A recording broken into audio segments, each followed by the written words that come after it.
Hello student, आज हम लोग पढ़ने वाले हैं कॉयल एंड पेट्रोलियम। साइंस का chapter number 5 coal and petroleum. चलिए पढ़ते हैं। We use various material for our basic needs, some of them are found in nature and some have been made by human efforts. कहने का मतलब हुआ we use various material for our basic needs. कहने का मतलब हुआ हम अपनी छोटी छोटी सी आवश्यकताओं के लिए बहुत छोटी छोटी चीज़ों का वेरियस मटेरियल्स का यूज़ करते हैं। Some of them are found in nature, कुछ क्या होते हैं जो नेचर में पाए जाते हैं। And some have been made by human efforts, और कुछ क्या होते हैं जो ह्यूमंस के द्वारा बनाए जाते हैं, उनके वो उससे हमें प्राप्त होते हैं। एक्टिविटी 1 है, इसको आप लोग खुद से करेंगे। इसमें है natural and man made materials. तो आपको जो नेचर से फाइंड आउट होता है अपने आसपास अपने घर में, उसको आप यहाँ फिल करेंगे, और जो मैन मेड है उसको आप यहाँ फिल करेंगे। इसके बाद देखिए, does this list include air, water, soil and minerals. कहने का मतलब हुआ क्या आपने इस जो आपने टेबल बनाई है, इस टेबल में आपने air, water, soil and minerals को भी ऐड किया हुआ है।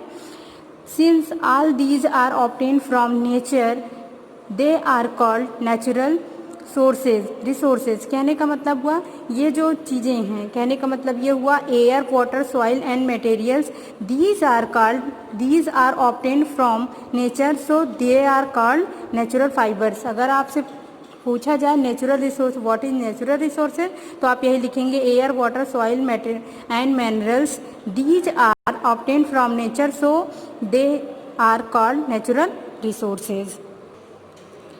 Can air, water and soil be exhaustible by human activities.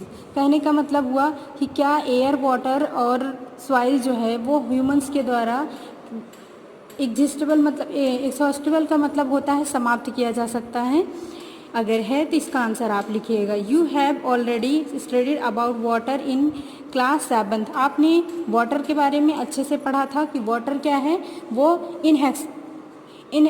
हॉस्टेबल होता है, क्योंकि क्या होता है वो सीमित होता है, असीमित नहीं है।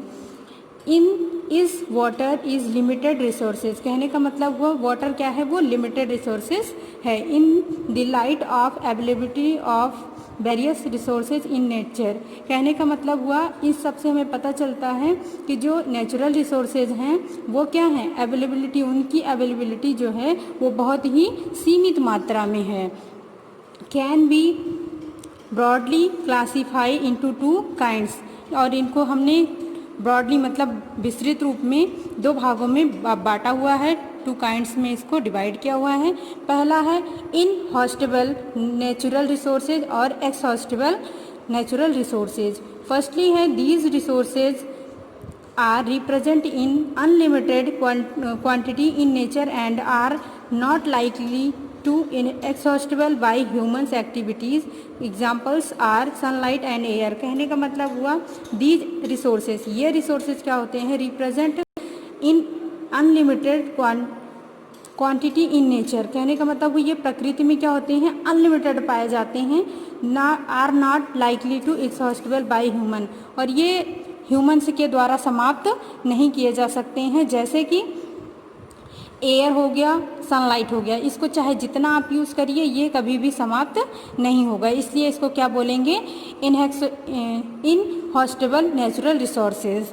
और आते हैं exhaustible natural resources. The amount of these resources in nature is limited, these can be exhaustible by human activity. कहने का मतलब हुआ है the amount of these resources in nature, इन जो ये रिसोर्सेज हैं, ये रिसोर्सेज हैं, इन ये नेचर में क्या है, लिमिटेड मात्रा में पाए जाते हैं, और they can be exhaustible by human activity, और ये मानव के द्वारा, मानव की एक्टिविटी जो ह्यूमन एक्टिविटी है उसके द्वारा ये समाप्त भी हो सकते हैं।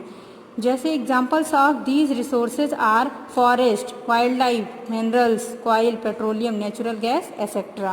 कहने का मतलब वो जैसे एग्जाम्पल्स में देखिए, फॉरेस्ट जंगल हो गया, अगर जंगल की लकड़ियाँ वगैरह हम काट डालें, जंगल के पेड़ पौधों को काट डालेंगे तो ये समाप्त हो जाएंगे। वाइल्ड लाइफ, जंगल ख़त्म हो जाएगा तो जंगली जानवरों की भी लाइफ ख़त्म हो जाएगी। मिनरल्स है, कॉयल्स, पेट्रोलियम, नेचुरल, ऐसे बहुत सारी चीज़ें हैं जो क्या हैं, एक्सहॉस्टेबल हैं, लिमिटेड